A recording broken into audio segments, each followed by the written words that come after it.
Hey everyone. Um, Hello, Joanna. Thanks for the subscription. Hi, Kuro. Hi, Federico. Um, I'm joined by, well, his handle is Alp Arslan. I don't know if that's the name I should address you with. That's my name, but people like to call me Alpa, which is I think a lot easier to pronounce. So Yeah, Alpa is fine. Alpa sounds easier. Yeah. Um, his game from this last round in the Lichess 4545 league has been selected as game of the week. I think it was a very nice game, and he's here with us to show the game and hopefully bring some interesting insights. Uh, Anyone, please let us know if the sound is fine, if I should adjust our volumes and so, because it was last minute sound setup. I don't know how it's gonna work. Will we get an Alaping? I don't think so, Kuro, because I already saw the game. Well, first of all, what team are you playing for, and how are you doing in the league? I'm an alternate. I'm not playing for any team, to be honest.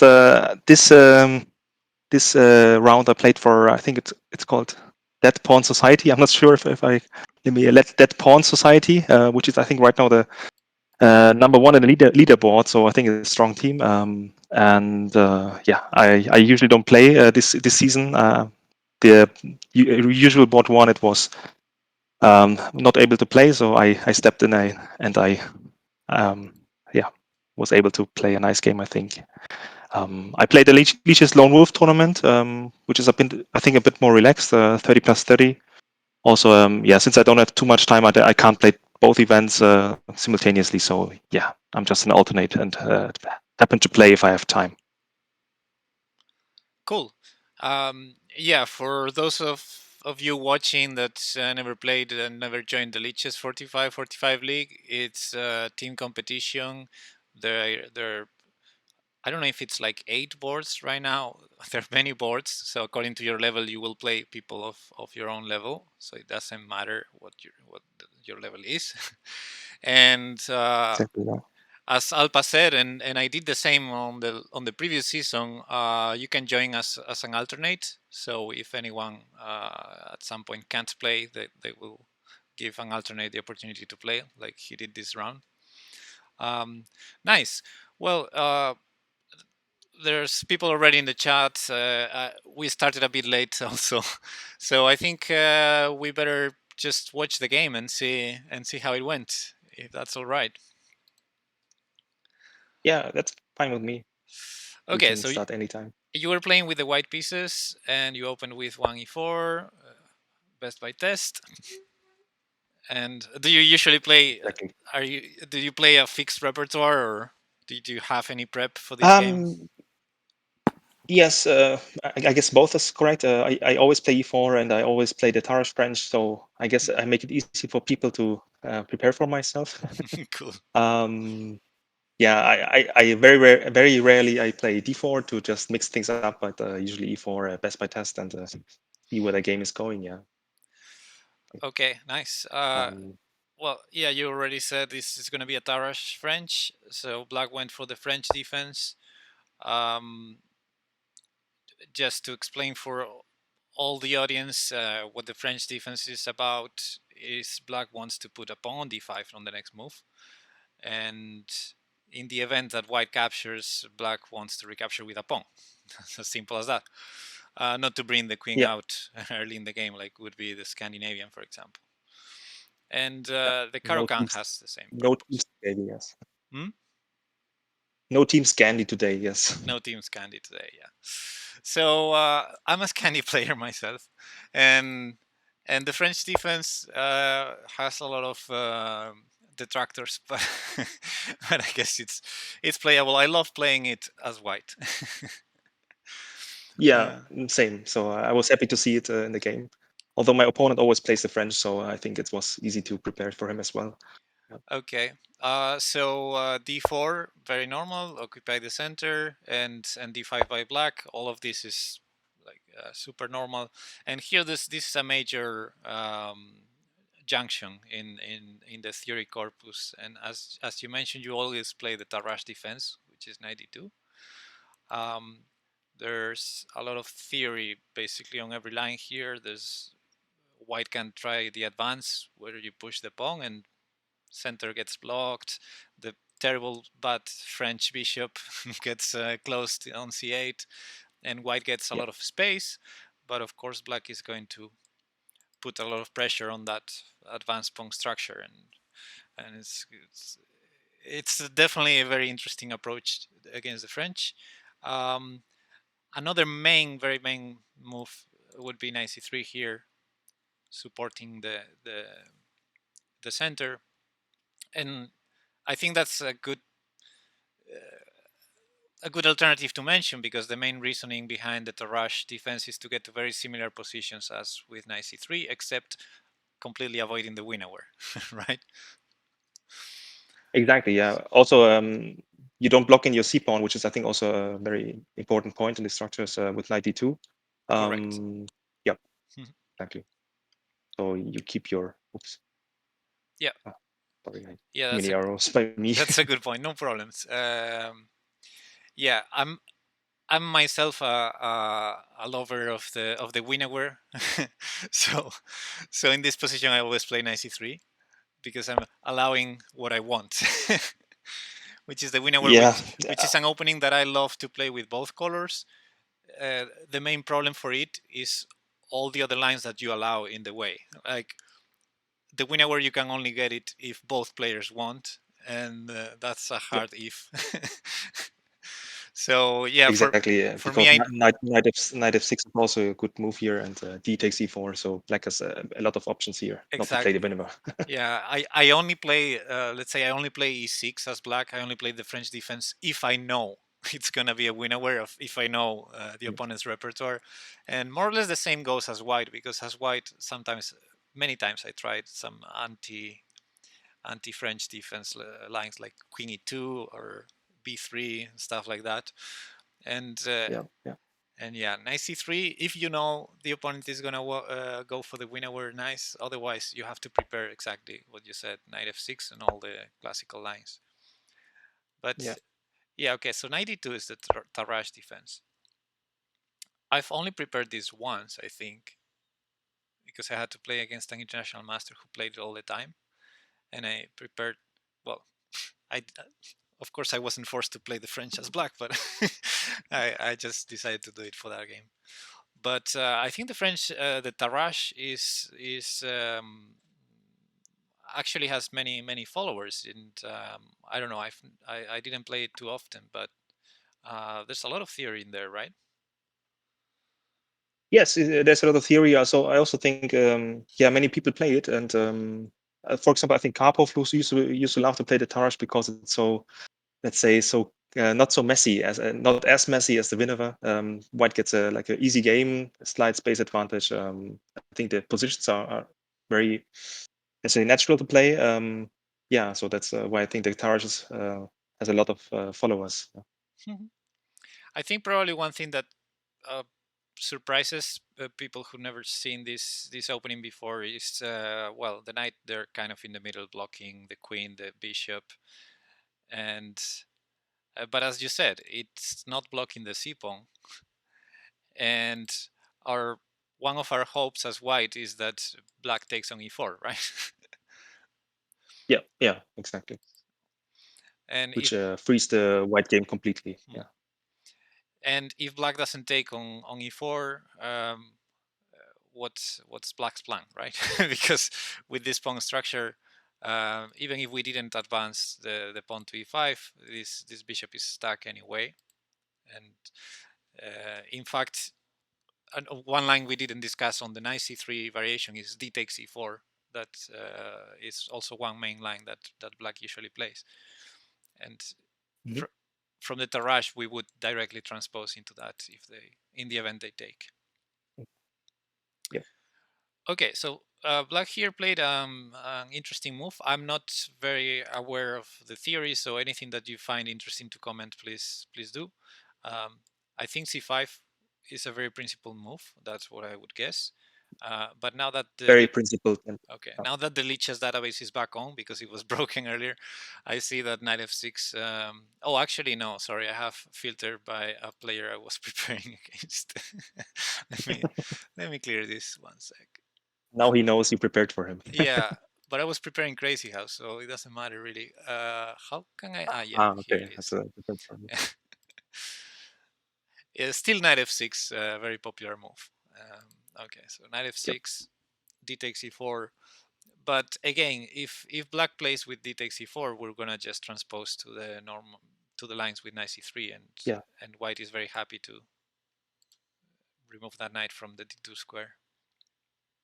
So c5 Yep. very principled because um, one of the reasons the d4 pawn is more solid than the e4 pawn in the openings, and that's one of the reasons why some players play one d4 instead of one e4 is the pawn is defended by the queen, right? But but now that Yes, we played exactly. knight Yeah. d2, black is like, okay, let me Yeah, attack or your queen. d4 pawn already. Yeah. Maybe just one notice or one comment. You said knight f6, and here one can see, let's say, the idea of white after e5, knight d7, bishop d3, c5, and now we play c3, which would not be possible if the knight was on c3. And there's a lot of theory after knight c6, and here either knight e2 or knight f3 works for white. And it resembles a lot let's say the advanced branch, but yeah, it's of course with the main line is knight e2, and white usually gets to bolster the pawn on d4 with knight on f3, so lines are a bit different there, and black usually goes for f6 as well. So just just to highlight one of the merits of the move knight d2 is that you can play c3 in such structures. So Right. okay. Yeah. Thank you. Um, I remember. I think it was this position. Yeah. Was it this position? Yeah, I think it was this position. I saw the other day an analysis from from one game that in this position went c3. You played Hmm. knight gf3 here, which I assume is main theory. Um, The main move here is e takes d5 actually, but knight f3 is also a very popular move. Yes. okay, cool. Yeah, it takes d5. We didn't talk about the exchange French, uh, which is probably one of the most boring openings.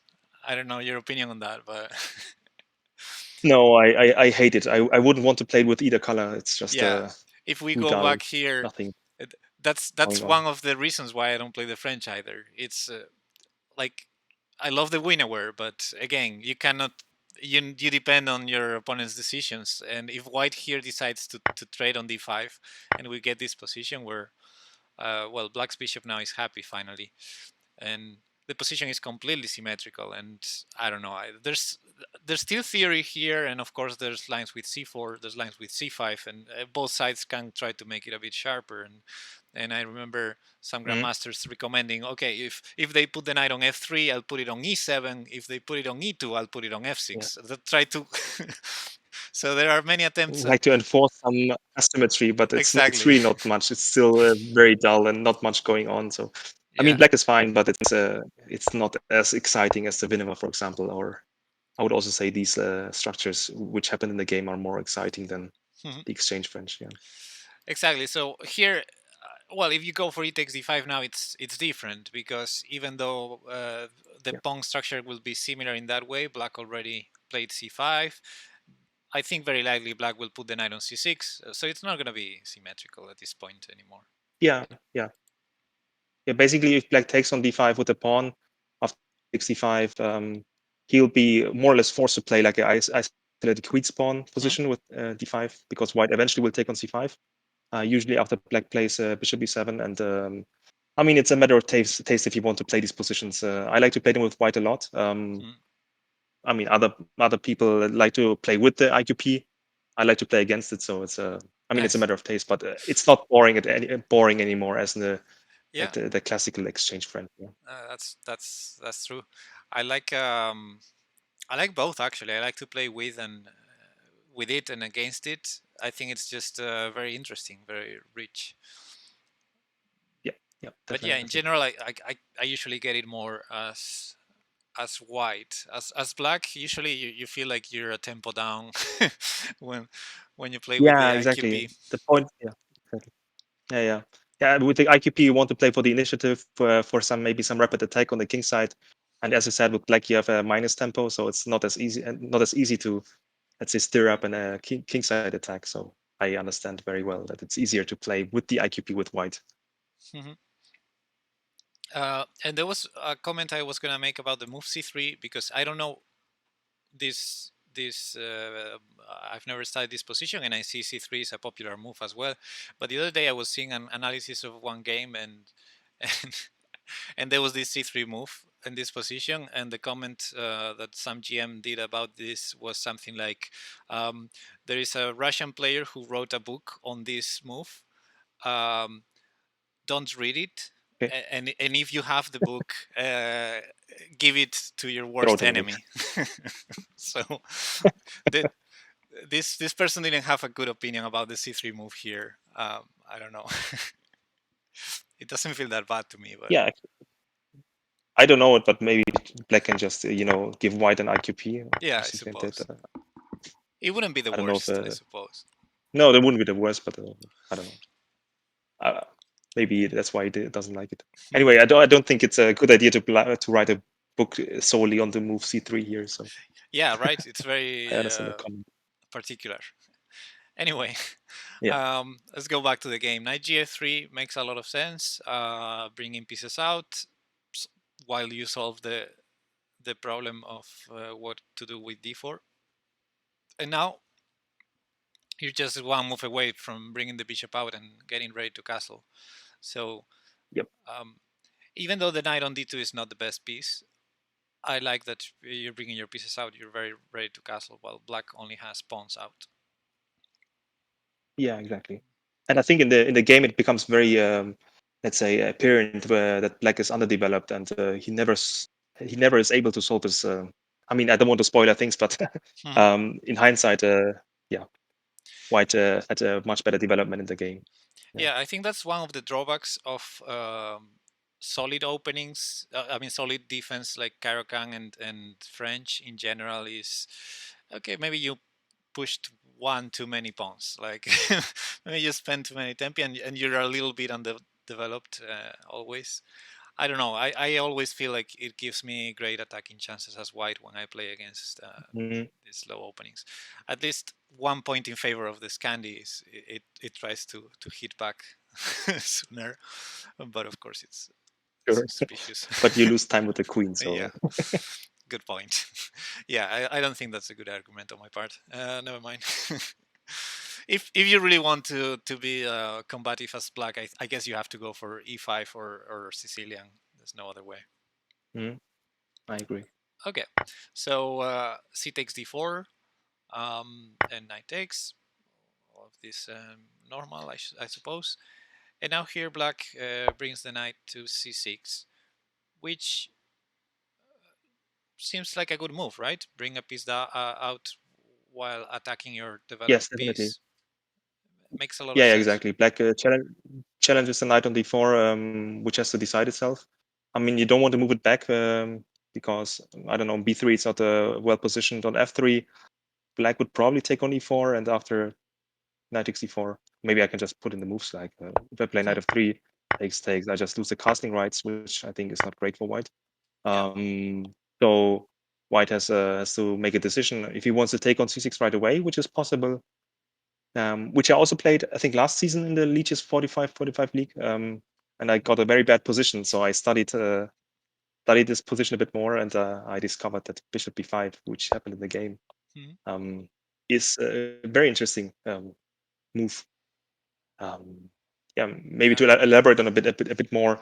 Um, after knight c6, yeah, white can take on c6, takes c6, and bishop d3, and it is exactly the position we get in the game, except that Mhm. the black bishop is on d7, which actually would let's say implicate that black or imply Mhm. that black won a tempo. But in fact, the bishop is not very well placed on d7. It Right. obstructs the queen. It usually wants to go to b7 because black wants to play c5 in the structure. So oftentimes, what black does is play the bishop back to c8 because it's so badly positioned on d7. So white loses a tempo on purpose with Yeah, bishop because d5. Yeah, even then, maybe. I was thinking, even with the bishop on d7, the reason to go back to c8 is that c5 to play bishop c6 doesn't work, because c5 you take on d5, then there's no queen takes d5 with the bishop on Yeah, d7. exactly. Yeah, that's a good point. Yeah. So they have to take with the e Yeah. pawn, and yeah, interesting. Yeah, and then white could play c4 and maybe, or Mhm. the position gets very sharp. Uh, cool. Okay. Yeah. Bishop e5. I like it a lot. I always tell my students, if you can solve the problem with a developing move, that's always that can't be bad. So the tension on the knight on d4, you solve it with developing your bishop. That can't be bad. I mean, Yeah. No, it's not bad. It can't be bad instant, and it's not bad.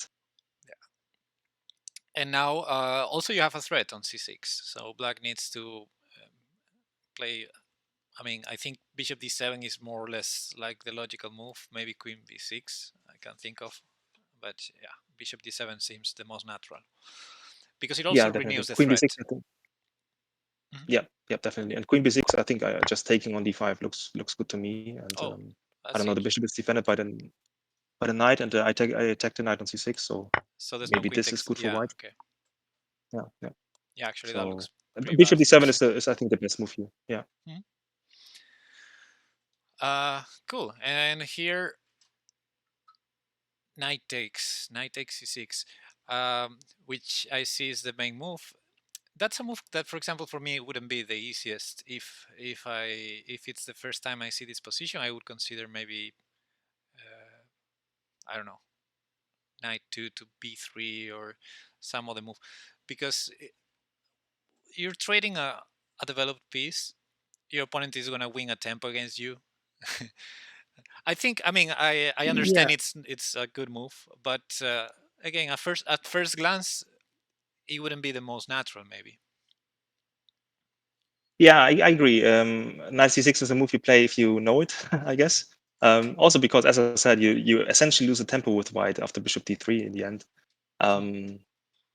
The point maybe after to be made after, let's say, knight 2b3 is that here actually maybe e4 might be hanging. Yeah, black maybe wants to play knight f6 and just defend the pawn, and I don't know. It's not so easy to recapture it, and if you can't Fair recapture enough. it, the pawn is actually quite strong Mhm. before. Yeah, and likewise maybe knight 4b3. I'm actually not sure what's the best way to play with white here. Maybe just a6 or knight f6, and feels like you. I mean, you move back your piece from the center. The other knight can't go to f3 unless the issue with the pawn on e4 is resolved. So, Mhm. um, yeah, yeah, I think Yeah, knight c6 also it's. makes sense from that point of view. Yeah, I also understand that whenever you play a move such as bishop b5, you need to be committed to I don't know, somewhat an active plan or an idea, because if you're gonna play a move like knight back to b3, it's like maybe Yeah, knight takes c6 exactly. was better in the first place, right? Like, Right, or maybe knight b3 in the first place if you want to play it in this hmm, position, and then maybe put the bishop on d3 rather than b5, where hmm. yeah, it would protect the pawn on e4. I guess. So yeah, Yeah, cool. Okay, too weak, too slow in the chat asking, hi guys, what are we doing?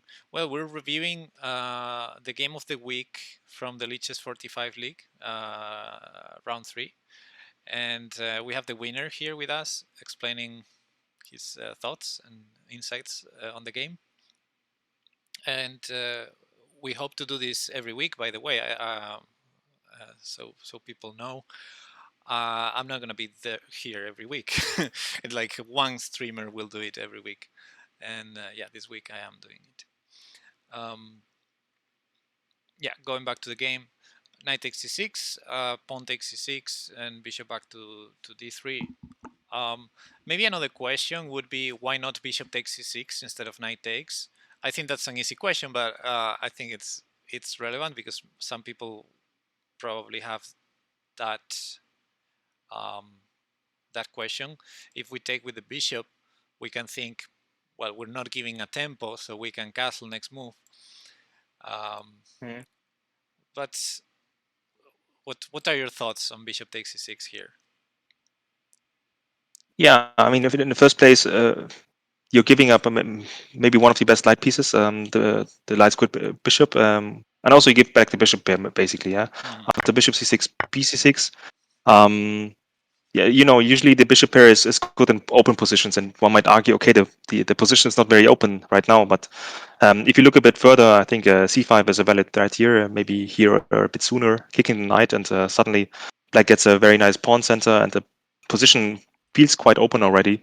And yeah, once you play, let's say c5 and bishop c6 and maybe d4 later, the bishop might become quite strong on c6, and it's not really obstructed by, or let's say challenged by a white light squared bishop. So I think it's strategically very dangerous to take on c6 with the bishop, because yeah, in open positions, I mean, you have the feeling, yeah, white is okay here, of course, because nothing is hanging, e4 is protected, you can just castle, everything is fine. But maybe like 5 to 10 moves later, you suddenly see a position where both bishops are dominating the board, and you don't know how that happened. And I think that's like let's say the inner logic of chess, that when the bishop pair gets an open position, they will just automatically stand better, and that's why I think white shouldn't do black this favor and take on c6 with the knight rather than the bishop. Although that, even though it loses the bishop, it's better a tempo. It's better to lose the bishop pair instead, I think. Yeah, I agree. I totally agree with that. Well explained. Uh, I think even you're gonna lose the tempo anyway because the knight is gonna be chased. Uh, Yeah, exactly. and Yeah. and yeah, the bishop pair is why giving it away without any good reason, right? Um, so Exactly. yeah, knight takes makes a lot of sense. Now here, I'm surprised to see b takes c6 is the main move by far. But if I was black, I would consider why not taking with the bishop. And you know, if Hmm. if white wants to trade that bishop, well, I think black would be happy. And on the other hand, if white doesn't trade, I guess the bishop is better on c6. So Yeah, that's actually a fair point, and I never thought about why. Maybe I'm too reliant on the book moves, in a sense. I mean, we can maybe try to figure it out ourselves. So bishop takes d5. Okay, after e takes d5, the bishop can't take on. Oh, okay, no, bishop is hanging on b5. So one move that comes to mind is maybe queen e2. Which if let's say black takes on b5 and plays queen d7, at least I think we get a quite nice endgame with white yeah, where this pawn is weak. yeah, Um, definitely, yeah. and now we threaten maybe, I don't know if it's a threat, but e takes d5 is an idea now. After knight f6, castles. I don't know. Hmm. I feel maybe this is not so bad for black actually. I'm not sure. Yeah, maybe white wants to bring Um, the bishop to d3 at some point. yeah, I guess so. Yeah, yeah. And Uh, just bolster the point on e4 and argue but slightly better. I was thinking maybe a problem for black after bishop takes c6 could be one sec back here. Maybe one problem is you can just take and go c4, similar to the game, Hmm. or I don't know if we need to castle first, but c4 and Hmm. say, okay, um, eventually I'm gonna generate that isolated pawn, or else you're gonna have to weaken your structure here. Yeah, that's a good point. Also, maybe queen a4 is an idea here. Mm, Now with the bishop gone, the queen is not. There's no danger of black playing c5 because the pawn is pinned. mhm, um, yeah, that's a fair point. Maybe that's also a good idea. And yeah, if black does nothing, white maybe just takes twice on d5, and either way, mhm. either the king opens up a bit, yeah, Yeah, right now there's a or queen, the pawn. but like right now the queen on the 8 is ready to not create that isolated pawn, but you can always keep bringing stuff, right? Rook to d1 eventually, and yeah, that danger of creating the isolated pawn is going to be there. Yeah, yeah, exactly. Hmm. And And also, I mean, if white were to take on d5, I mean, if you take back with the bishop, with the c pawn, I don't know, this diagonal gets open. I don't know if white can Yeah. use it right away. Hmm. I mean, if black does a move here and I take here, Hmm. I mean, I don't know if you take like this, I play queen a4, which already I think is quite good for white. Yeah, So because I mean, of course, black will play knight f6 in this position, I guess, and bolts the point at d5. hmm. I don't know. And black plays d4. You also put the pawn on the color of the bishop, which might also be relevant later. Hmm. Yeah, you castle, bring the knight to d3, get a nice blockading position. The bishop is very open. So I like c4. It's a good idea, I think. Yep. Okay. And in the game, we're gonna see something similar, uh, just with the bishops on the board. So okay, so black took with the pawn, winning the tempo. Bishop went back to d3.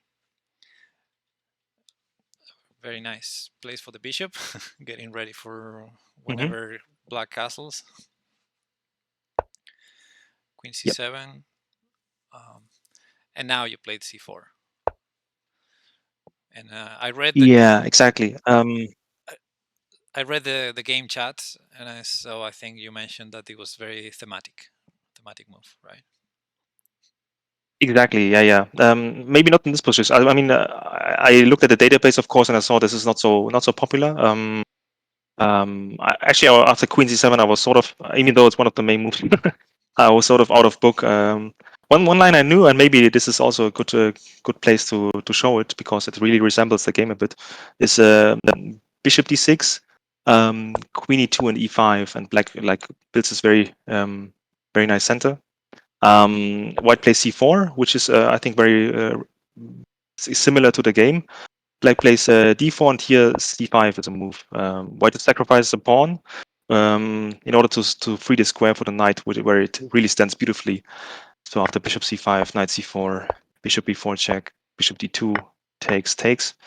You can see there's some pressure, some Mm, pressure on the dark squares. The knight is just a monster, I think, and white has nice compensation in form of pressure along the c file. So um, yeah, this something very similar happens in the game. So yeah, even though I didn't know how to proceed after Queen C7, I mean, in hindsight, or say after analyzing the position after the game, I know now that Queen E2 is apparently a good move.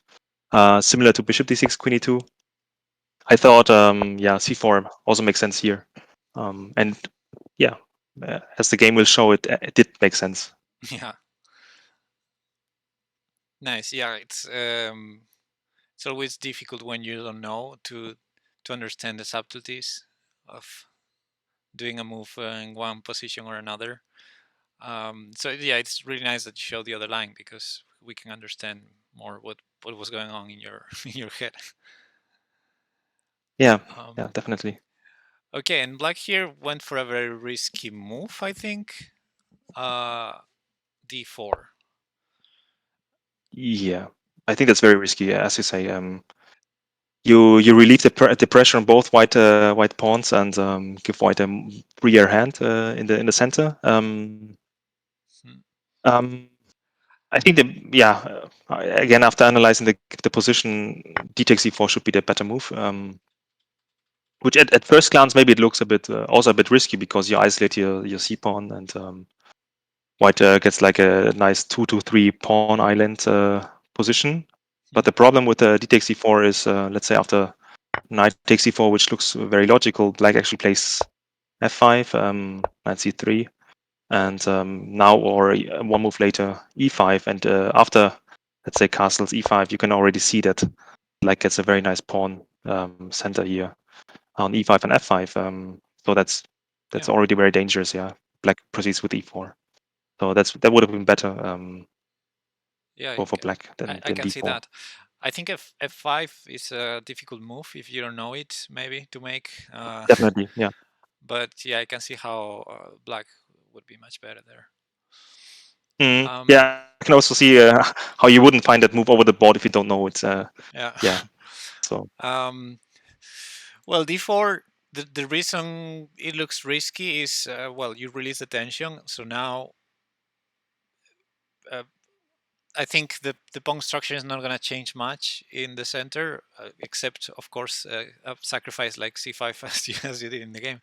But um, um, maybe in the very long term, a passed pawn could be nice for black. But right now, in the short term, uh, it lost all dynamic there, and Yeah. yeah, it can even be even very weak. And right now, it's very well blocked. So I'm not sure what the pawn Yeah. what the pawn is doing there.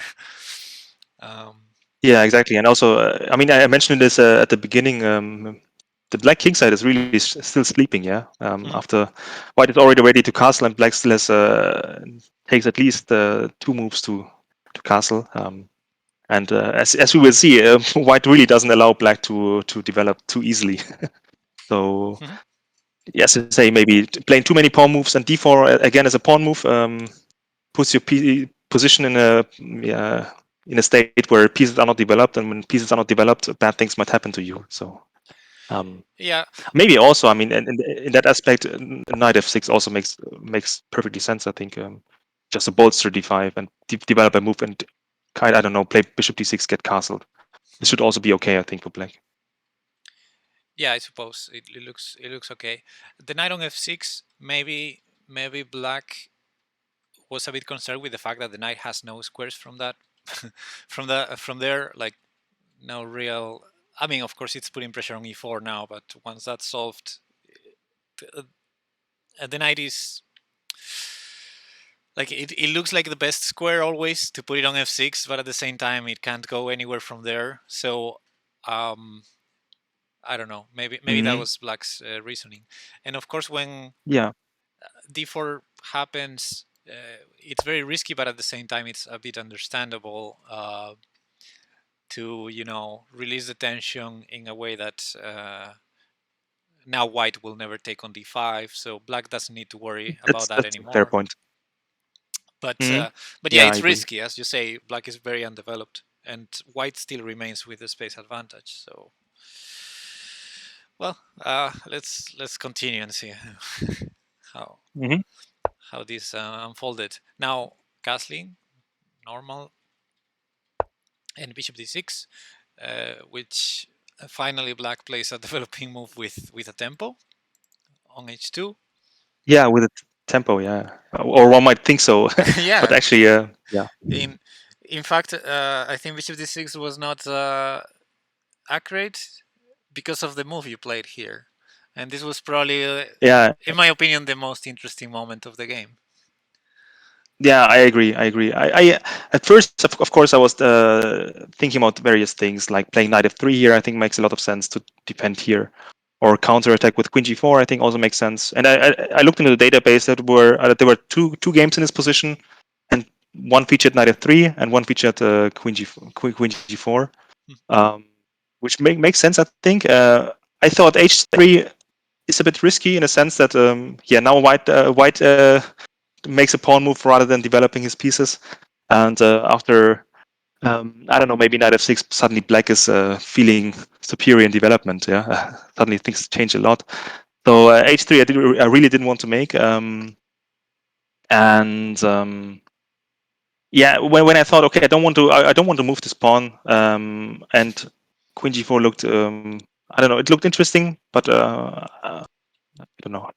It also felt strange to sacrifice his pawn in h2. I thought, okay, if I want to sacrifice this pawn, why not resort to this idea with c5? And the more I looked at it, I don't know, the worse it looked for black. To be honest, especially taking on h2, I think it's really dangerous. Even though it looks like like the move black wants to play here anyway. So yeah, Mhm. c5 I thought is was a good find by me. Yeah, With all humbleness. I agree. It's a very nice move to play, and I think it makes a lot of sense once you look at it. It all makes sense. Uh, Queen g4 is interesting now that you say it. The the problem I see with Queen g4 is the kind of move that, and as a player that enjoys to play against the French a lot, Queen g4 is the type of move that I may regret doing. Exactly. Yeah. Because then my Yeah. opponent maybe ends up castling long, and even if I take on g7, uh, then I'm Definitely. the one Yeah. under attack suddenly, eventually in the future, and yeah, it's Yeah. Exactly.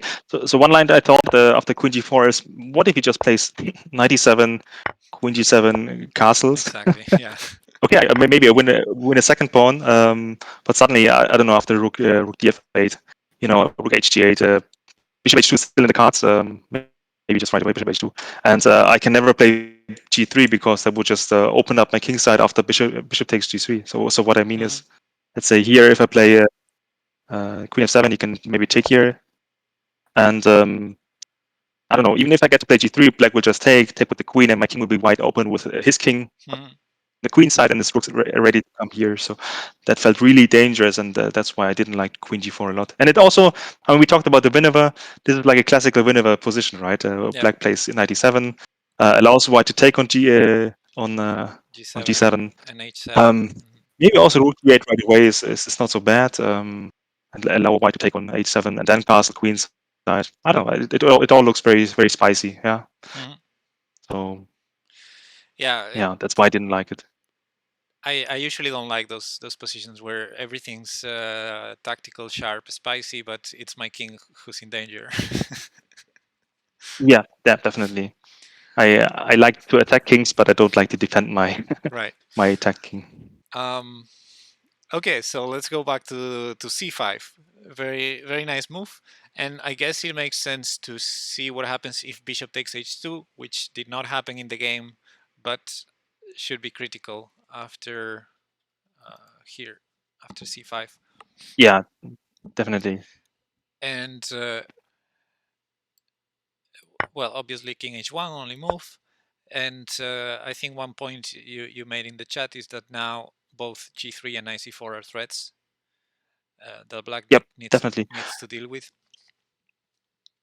And yeah, Yeah, it's a yeah, move. that's exactly. Yeah. So knight c4, as you can see, it puts an eye um, on d6, and also knight c4. I think that's as a very positional threat of playing f4 and cutting off the bishop from defending the square on d6. Hmm. So one line I kind of calculated was black plays h5, which I think makes sense to try to open the h file, which you already opened Yeah, somewhat with it black. it Then prevents knight g3, right? c4.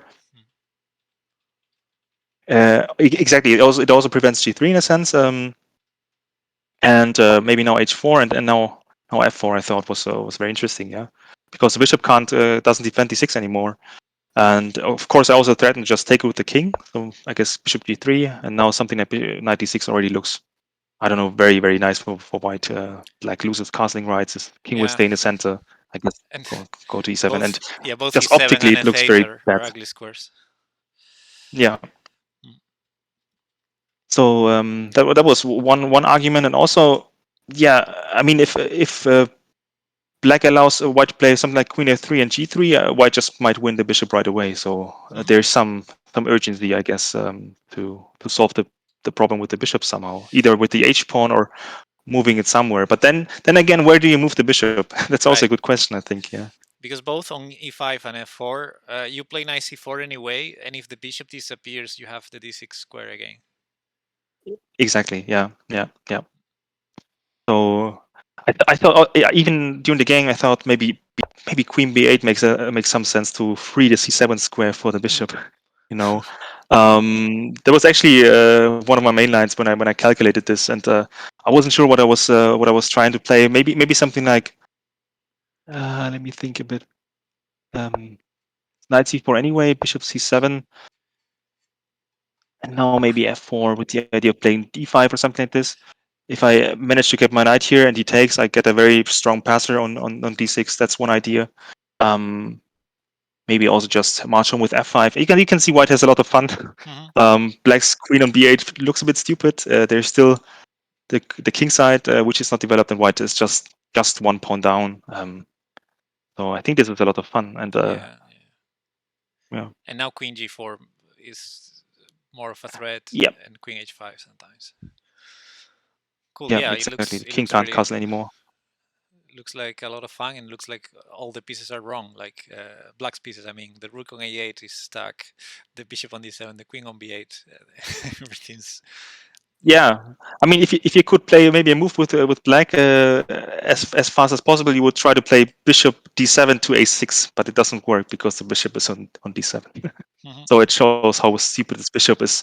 All the way to the end of the game, the bishop stays on d7 and just does nothing basically. So yeah, Yeah, that's a bit of a tragedy. funny. Okay, so in the game, black, I think, very understandably, took on c5 instead. Yep. So you're a pawn down now, but you got a really nice square for the knight. Yeah, exactly. C4 is just let's say an eternal outpost for the knight, where, as I mentioned, it just controls so many squares in the black camp: d6, e5, a5. And I feel like all of these squares kind of are relevant. Maybe later I can show some nice tactics where even the knight attacking b6 makes some sense. um, Mhm. so yeah, white has, as I said, yeah, the semi-open c file. Even let's say even if this comes down to an endgame, I think white is still not that much worse because he will have some pressure on the c file and still Right. a nice blockading square on c4. So I felt like okay, it's a pawn down, but the not having this pawn gives me so much instead. Yeah, it's Mhm. also kind of similar to maybe like the Volga gambit, where you also sacrifice a pawn, but you get like open files for the for the pawn. And this is, let's say, the logic of positional pawn sacrifices, right? You lose the pawn, but the pawn, of course, disappears on a file which can then be occupied by the rook. So yeah, Yeah, that pawn on c6 doesn't feel like an extra pawn. It feels like a weakness exactly. that is Yeah, actually bothering black's pieces. Uh, yeah. Maybe if black could make the c6 pawn disappear, if he would be equal. if black was allowed to play bishop on d7 takes pawn on c6, I think black would do it. Yeah, or as I said, bishop on d7 to a6 uh, to exchange the knight of c4. That would also be nice. But as things stand, this takes two moves, and I don't think black has two moves in this position to spare. uh, cool. So moving on, black here brought the knight to e7. Um, and again, I think knight f6 looks like a normal square to put the knight, but I think probably black wasn't happy with the fact that the knight has no squares from f6. It's always tough Yeah, to. although here, yeah, sorry to interrupt you, but here knight f6 makes sense in the sense that after e5 it has a square d5. So I think that Yeah. that's kind of different when the pawn stands on c4, which doesn't anymore.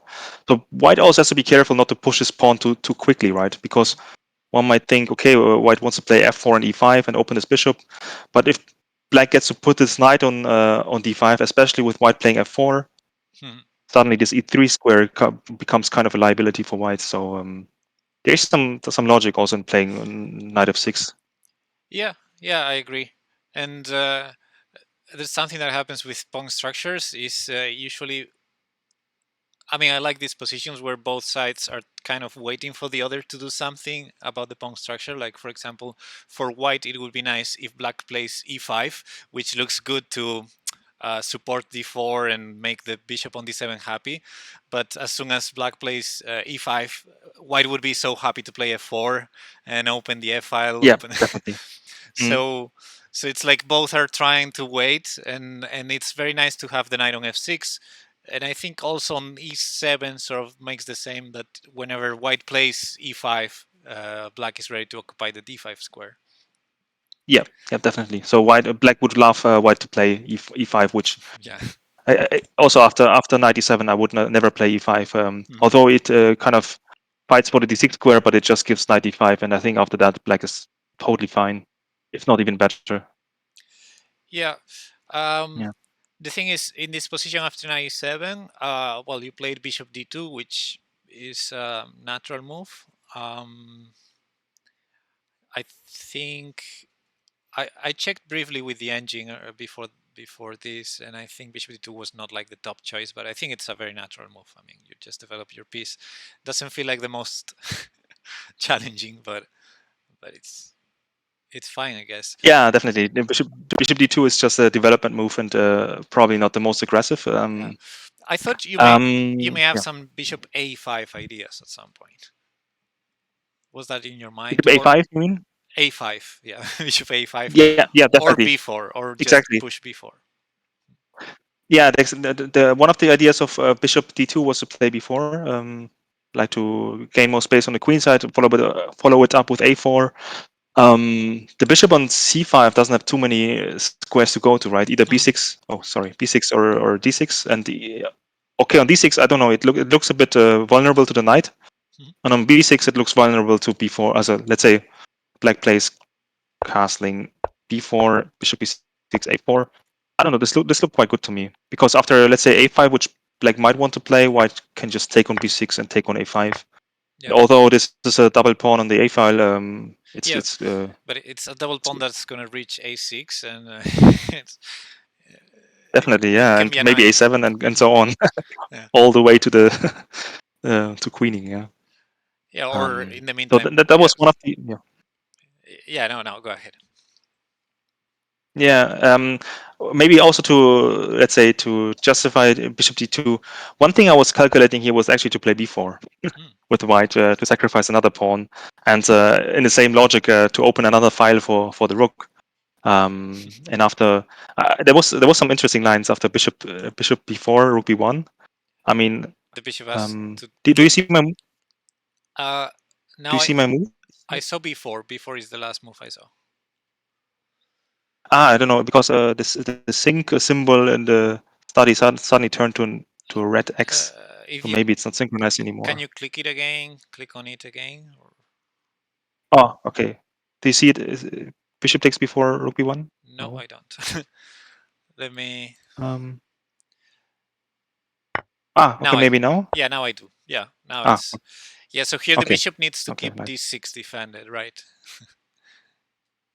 Exactly. Yeah. I think you already see what happens after bishop c3. Rook b7, right? Yeah, exactly. Nice. So that's a kind of line I was calculating, and I mean, I would have calculated a lot of lines, and it's moved to 13, and we have 45 minutes, but I was already getting kind of short on time, so instead of calculating some mad variations, I thought, okay, maybe play a prudent development move and just enjoy my positional compensation. Yeah, because of course after bishop b4 rook b1, yeah, black can also play rook b8 or maybe bishop d6 is also just a possibility. Although bishop d6 looks a bit strange, maybe bishop c5 is Yeah, better. Yeah, bishop c5. I I was thought thinking. bishop c5 looks very logical to defend these squares. Yeah, and I didn't see anything, and I didn't want to spend too much time calculating. So bishop d2 was played. Hmm. I was mentioning the knight on b6, c4 attacking b6 is also has some point. There was actually, I think, the best move here was queen h5, which I Oh, didn't quite um, honor, I would say, because okay, of course it attacks the bishop on c5, and it's not possible to defend it, so it has to move. And let's say the most plausible square to move to would be b6, but now um, white can play a4, a5, and there were some interesting lines here. Yeah, bishop f4. This is quite nice. Um, attacking the queen, and if the queen takes on f4, knight takes b6 becomes relevant. So the knight on c4 really is a monster. Like has to cope with it at all the time. yeah. Yeah. Also, yeah, I don't know. Rook d8 is also queen a5, so everything is just working for white, and white regains the pawn with a much better position. I didn't see this. I didn't see that bishop f4 is possible here. I think I saw it until here, and I was like, okay, if I take on b6, uh, if I take on b6, queen b6, white doesn't have too much, I guess. But after bishop f4, everything becomes very clear. So yeah, didn't see this. That's a nice idea. Cool. Yeah, Cool, cool, cool. Okay, and back to bishop d2. Um, a very normal move, and also when you have a good position, um, you don't need to rush actions, right? Like, yeah, yeah. I mean, of course, it's nice. Like the B4 idea, it would be nice if it works, but if you don't see it clear, like giving away another pawn, you're just uh, increasing the stakes of your bet, right? Like Hmm. giving Exactly, another yeah. way. And two pawns might be a bit too much, so Yeah. um, So one yeah, pawn is fine. Two bishop pawns might d2 not. completely fine. What I don't like is black's move here, knight g6. It feels a bit odd Yeah, to me. Um, I agree. Also, with in hindsight, I talked about this knight d5 idea, right? And after knight g6, the knight just doesn't get to d5 anymore. And on g6, as we will see in the game, it also becomes kind of a target by white's. I would say most natural move in the position f4. Um, I wasn't sure what's so bad about just castling here, which feels very logical to me. And white would probably just try to gain space on both wings, at b4, f4, um, put a rook on c1, and I guess white has good compensation, but black can still fight on, and at least his king is castled, right, without white getting what he got in the game. So um, yeah, I also didn't. I was quite surprised by knight g6. I have to admit. yeah, it's really ugly. And also, I think the only idea that it could have, or the only threat that it has, is to play knight f4. But that's like literally inviting you to play f4, which you did. and Yeah, definitely. and He kind of forces me to play f4, which I want to play anyway. Yeah. yeah, it's in a position where black already has, I don't know, lack of space, lack of certain mobility after he pushed d4, and the piece is not very active because both bishops are behind pawns. It's kind of asking to be attacked. Knight g6. Yeah. I mean, I would say any chess player's first instinct here would be to play f4, and I think it's a good move. Again, queen h4 with the same tactical ideas was possible here, I think. But anyway, f4 I think is also a very fine move for white. Okay, now black seems to be a little bit of danger already. Now he finally castled, which, well, I guess it's logical, but it was more logical a move ago. And Yeah. now you went for a5, which I don't know how much calculation was involved in this f5 move, but it seems very natural too. Actually, yeah, I had to check it, of course, because it's sort of very forcing continuation, right? If black just is able to put his knight on e5 and create a blockade on a dark squares, okay, white's advantage might just diminish. So I had to make sure I have some kind of um, initiative going after f5, because as is always the case with pawn moves, every pawn move leaves behind a weakness, and if I play e5, it leaves d squares weak. Yeah. And Yeah, if I play f5, it leaves this square weak. And if black gets to, I don't know, play bishop e7, bishop f6, knight e5, or something like that very slowly, he might just be okay. So at least had to make sure f5 is achieving something, right. and I think it is. Yeah, agree with that. Um, in fact, sometimes, well, in slow games you can be more accurate and calculate better. But if for example, I had this position in bullet or blitz, I would probably not play f5. I would just enjoy my position a bit longer because it's a bit of torture for the opponent. Um, Yeah, exactly. It's not but so easy to find good moves for black. mm, And white's move just flow very nicely. Yeah, you play rook c1, maybe yeah, like if not f5, you play rook c1, you play queen h5, you can play b4. before, yeah. I don't know, maybe double on the c file or something like that. Mhm, At some point, put your knight on a5, put some pressure on c6. It's a position that plays itself very easily for white, and not mhm. so easy for black, because what is black really doing here? Yeah. Yeah, it's black would need to find, I guess, some maneuvers to. I think for black, it's a question of either changing the character of the position a lot with some pawn break or even sacrifice, or else finding Mhm. long maneuvers to put the pieces in good squares, because right now they're all like in bad squares. Yeah, definitely.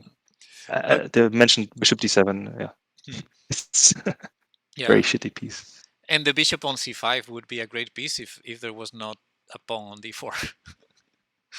Exactly. Yeah. Okay. So f5. F5 makes things more concrete, but also asks uncomfortable questions for black. Black needs to be very careful right now. And Yeah. Definitely. Yeah. I think black blundered here um, because apparently um, the same position black got. I mean, black played 95, but apparently Hmm. trading first and then going 95 was a much better choice, even though black is still in bad shape. Hmm. But Yeah. Yeah. as Definitely. And also, I was very strongly expecting e takes f5 mhm. because I saw what happened in the game. I saw when I played f5. Of course, I saw what would happen. So I was very surprised that my opponent, who still had. I mean, maybe you can see it. He had 27 minutes to my 11, Yeah, we can and see that. Yeah, yeah. So he was he up still on played time, and 95. mm, Yeah, and he's not a bad player, so I was surprised he allowed what happened in the game. So yeah, right. Yeah, sometimes when I see someone with a time advantage on the clock, that also leads me to think that maybe they played too fast. Like yeah, sometimes, okay, exactly. yeah, they had the advantage in the clock. Maybe that's because they didn't calculate as much as they should. And Mhm. On the other hand, if my attack doesn't break through, which it did in the game, Mhm. I'm down 60 minutes, right? Yeah, And suddenly his let's say fast play would pay off. So it's sort of a mhm. gamble. Yeah, you trade your time for Yeah, for maybe a risky position, and you just hope your opponent doesn't break through, which right. unfortunately for him I did. Yeah.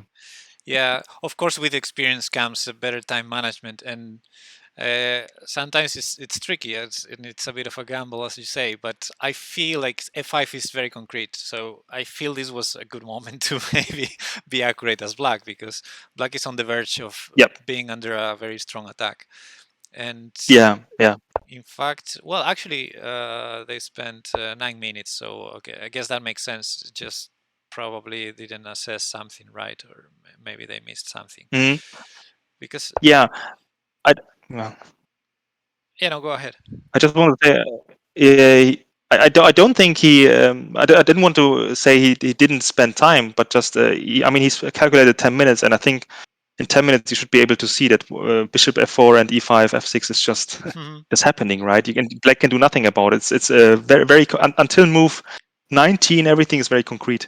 So Mhm. this is not so difficult to see, and it's also not so difficult to see that instead of 95, taking on f5 and playing 95 would have been much better because white doesn't get to steamroll with his pawns, right? Yeah. I don't know, maybe he was what he was thinking, but obviously I can't play f6 here because my bishop on d3 hangs. Mhm. So I have to first take on e5, of course. And yeah, I think now queen h5 was a good move here. Rook e1 is an idea, and also if the queen moves from the fifth rank, f6 might be devastating. Mhm. So black has to be very careful here. Um, Yeah, maybe queen but anyway, f6. Queen f6, bishop queen g5. f Uh, yes, so uh, maybe you have to yeah. play f6 as black, which you don't want, but maybe Here f6, f6. yeah, yes, It feels I risky, but guess maybe it anyway. holds. It holds. Um, E1. uh, But what gets very nice sacrificial ideas again, right? Maybe yeah, yeah, something yeah. like You have to. uh, In like fact, queen. instead of rook e1, yeah, I was gonna go for something like that. Yeah, because maybe bishop c4 check first was more precise than rook e1. But yeah, this you're threatening queen takes h7 already. So Sorry, I think my connection just broke off. Do you hear me? oh yeah, I hear you. I just don't see your Okay. camera. I think Oh, sorry. Let no, me it's try fine. to open it again. Okay. Sorry, Discord just restarted. I don't know what happened No, there. it's fine. It's And okay. yeah, here queen h7 is a very Yeah, serious threat, and very serious. Yeah. I'm actually not sure and defend against it. Followed by rook h3 checkmate. So Well, um, I guess no, I don't guess. Yeah, this is already tough. You have d3 check, but it's just a check. Yeah, King H1. Mm. Um, so yeah, it just shows Yeah. how quickly it can go downhill for black. And I don't know. I don't want to be the the person defending this position after knight e5, queen e5, and queen h5. Yeah, It, definitely. it It's doesn't. Maybe g6 or something like that, but I don't know. You just weaken so many squares, and rook e1 is still on the cards. Yeah, it's tough. yeah. Okay. Still would have been a better choice than knight 5 because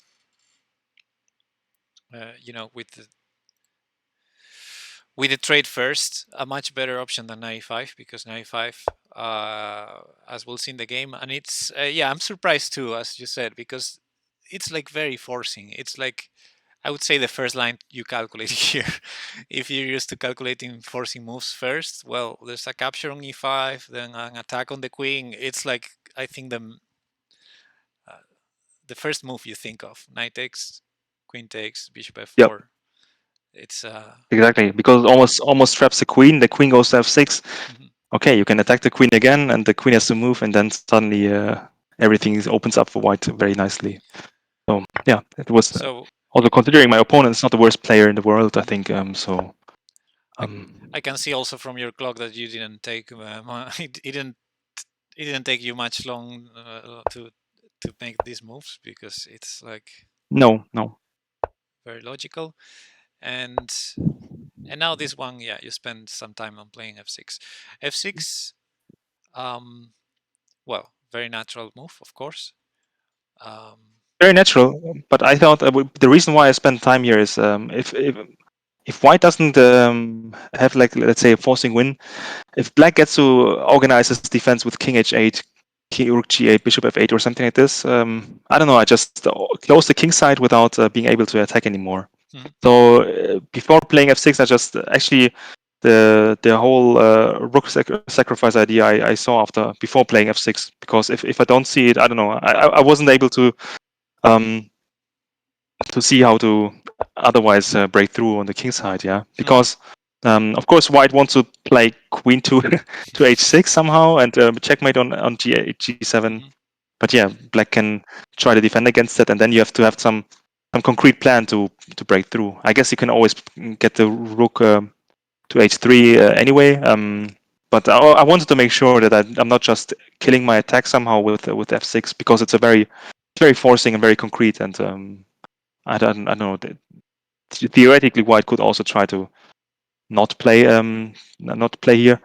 One thing I was calculating, for example, was just takes here and play queen c2, which is, I think, also fine for white, because it attack this and attack this, and at least you get a pawn and you still have a nice position.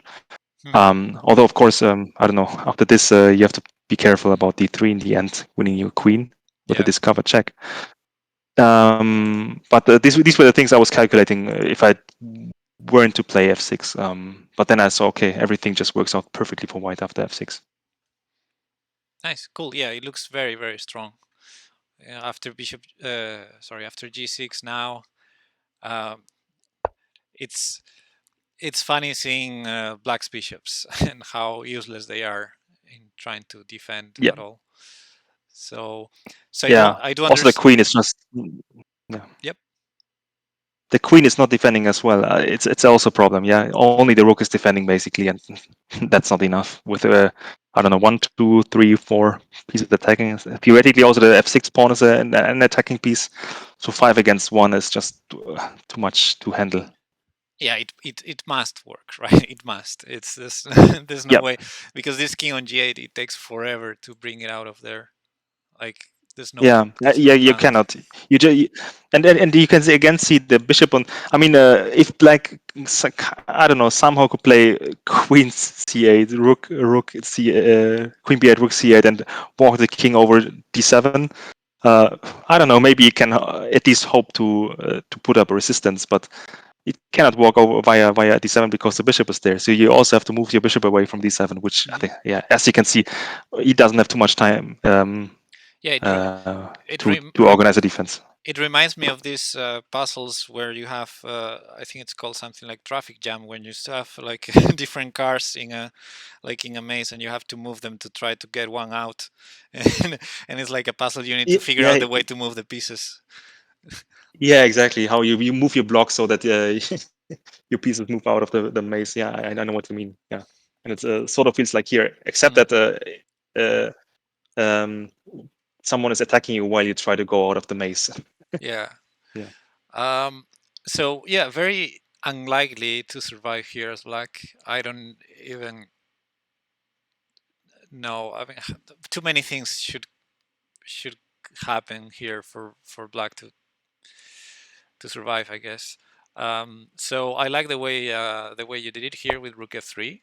It's clearly Hmm. saying I'm gonna go to h3, and and that's just one more piece attacking. And of course, Yeah.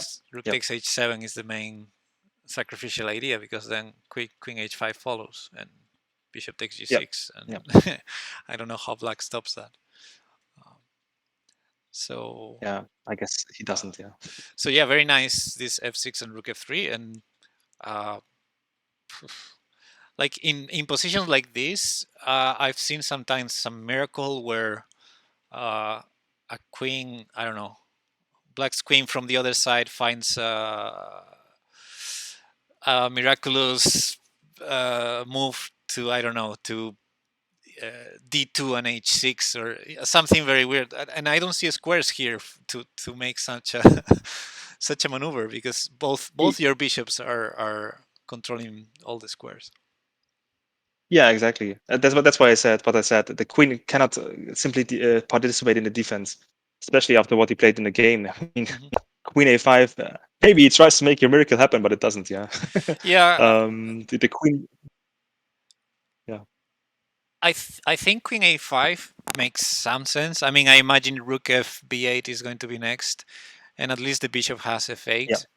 Although honestly, a bishop f8, I don't think it's going to be enough to defend, because if you trade those bishops, it's also going to be bad. But okay, it Yeah. makes some Yeah. sense Definitely. that the queen is looking at e5. So in case white decides to go Hmm. for some bishop h6 to g7, which is an idea that comes to mind also to Hmm. to keep the attack, well then e5 is weak. Yeah, it's an attempt, I guess. It's queen Yeah. a5. Yeah.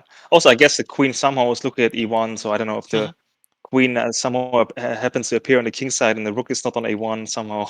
Queen a1 might be Yeah, maybe more than a spy check. I don't know. I if mean, you have to try to find a way to continue the game, right? I mean, you don't want to resign after rook f3 in this position. So hmm, what I thought here is a rook e8 maybe to play bishop f8. hmm, But then yeah, things really really are quite beautiful for white. Yeah, you just take on yeah, you take. h7, take queen h5, and then you take on g6 and you play f7. Yeah, and you threaten mate on g8, and you cannot white just checkmates anyway. Yeah, Yeah, if and if bishop black plays bishop g7, queen h5. exactly. Yeah, Yeah, and if the bishop moves to c5 or something like that, there's queen h6. And if yeah, the bishop doesn't move at all, it's just checkmate on g8. So that's quite nice. Yeah. And yeah, as I said, it's a kind of the inner logic of this position that somehow white must be able to break through in this position because so many pieces are attacking. Yeah. yeah. And one of the things with blocking the position, like f6 took you a while to, because there's always the fear that if it doesn't work, you're killing your attack. Um, Yep. but the plus side, of course, is when the position is blocked, it's really hard for the defender to bring pieces from the other side of the board to this side, because they Yeah. don't have a Yep. way. Exactly. So Yep. so yeah, Creates a nice barrier. Yeah. with so many pieces attacking, it must work one way or the other, right? So Yeah. okay, so after rook h3, black played rook fb8, and of course it took there. And again, the line is the same. If black takes, you play queen h5, bishop takes g6, and it's gonna be checkmate. So, Yep. but if it doesn't take, well, your rook is there. The h file is open.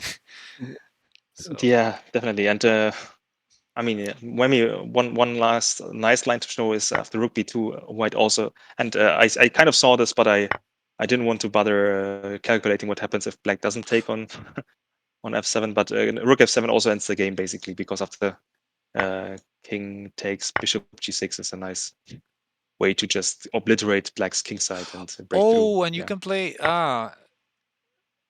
yeah, I was calculating queen g4, king f7, queen g7, king e8, queen g8, bishop f8, and I got kind of stuck there because if f7, king d8. Yeah, but after queen g6, king f7, you play queen h5, and Right. the So it king has doesn't nowhere escape. to run. Yeah. And if king g8, you have queen g6, bishop h6 mate. Right. Exactly. Yeah. Cool.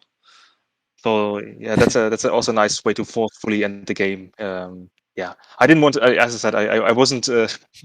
I didn't want to bother with I don't know, something like bishop f8 or something like that. And But you can take on yeah, d7. of course, bishop g6, or I could also take on d7 and so on.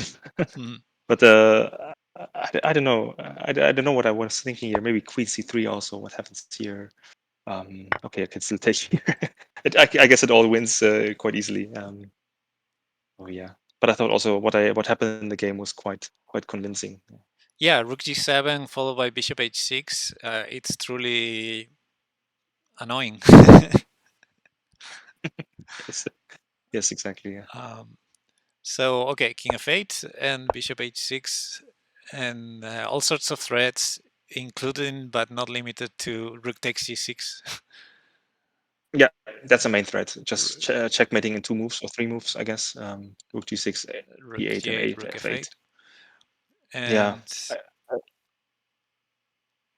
I don't know, the engine, I think, giving bishop c8 to have a path to run with the king, but at this point is hopeless already, right? yeah, exactly. I thought bishop c8, but it's kind of ironic, right? The only way to continue the game is to play bishop c8, which was the move Mhm. which is undeveloping the bishop on d7, which was the first point I think I made in the video, that the Yeah, bishop on d7 is not standing so greatly. Yeah. But even here after rook g6 and king d7, I think just queen h5 is more or less ending the game. Um, yeah, yeah. I don't see. yeah. I mean, you can Um, continue to run, but if bishop d7, I yeah, take on you a8. can take the rook, and black's only hope is to continue with rook takes a2, and that doesn't even work. I was I was considering maybe you could blunder rook takes a2, queen e1, but queen e1 is not mate because you have the bishop to Mm, cover. So bishop, yeah. that doesn't even. Oh well, then d3 check. Wait a sec. Although d3 and I get checkmated, and Yeah, I would yeah, be yeah. crying in the Okay, end. so okay, yeah, I guess. But right now I'm the one checking, right? Yeah. So maybe after king b8, queen e6 is good. Hmm. Threatening something Or here. or queen d7. Yeah. Or queen d7. We think. Yeah, or queen d7 exactly. Um, I mean, even if okay, let's say queen c7, even this is probably just very good for white and f7, and Hmm. I don't know. I probably just win a piece after f8. So if nothing else, I can just win a piece and slowly win the position. Um, yeah, that's why that's also why I played rook b7 and bishop h6, because I don't know. There's a saying in chess, I think by some Russian grandmaster. If I have the option between mating 10 and winning a rook, I rather win the rook. And this is kind of what I did here. I saw bishop c8 here, and I saw the king can run, but I also saw that the position, I don't know, must be winning somehow, and I didn't want to calculate everything after rook takes f7 because yeah, even Yeah. here rook f7 I guess works, but I don't know, no need to calculate all of this. Yeah, Yeah. just There's uh, one quote that I like. I think I heard it to Yasser Seirawan, but I'm not sure. You only need one win per game, so yeah, exactly. Yeah, yeah, you yeah, don't need to calculate all. good point. Okay, here rook f7 is not so good. Yeah, exactly. Yeah, it's enough to win the game. Doesn't matter if it's a checkmate. Okay, luckily I got a checkmate in the end because my opponent just played king e8. Yeah, king e8 is handmate, and that was it. Here black resigned because it's going to be mate on the next move. Yeah.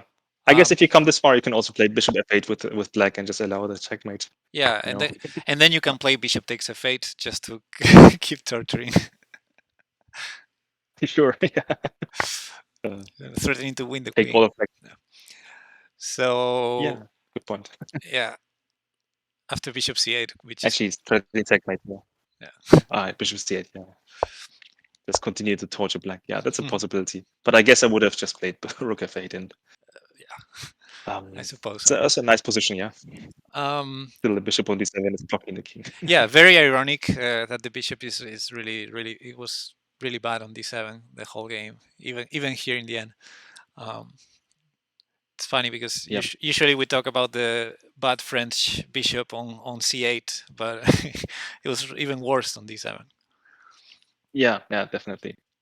Um, As I said, it would have been much better on b7 and black plays c5 somehow, and then this bishop is quite nice. But on d7, it's not doing much. Yeah. hmm. Yeah. Well, very nice game.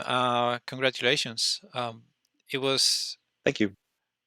it was voted. I think it got like a lot of votes compared to other games, and yeah, with good reason. I think it was Mm, nice. yeah. I think it was a nice game. Yeah. And also, I think Invincius 7777 voted my game, which is also quite nice because I think the week before I played him in the Lichess Lone Wolf tournament was Uh-huh. also quite a tense game. So it's nice that my previous opponent voted my game for a game of the week. Yeah, that Cool. was a nice side story, I guess. Nice. Um, well, I guess this is it. Unless there's anyone who has any questions in the chat, and or there's anything else you want to say. No, I want to thank you for giving me the opportunity to show the game to some audience because I thought it's quite nice Hmm.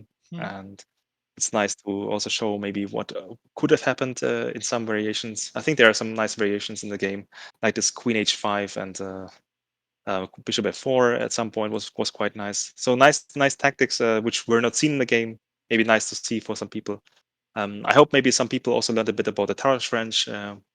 Why it could be a good addition to your repertoire. Maybe some guys want to try it out.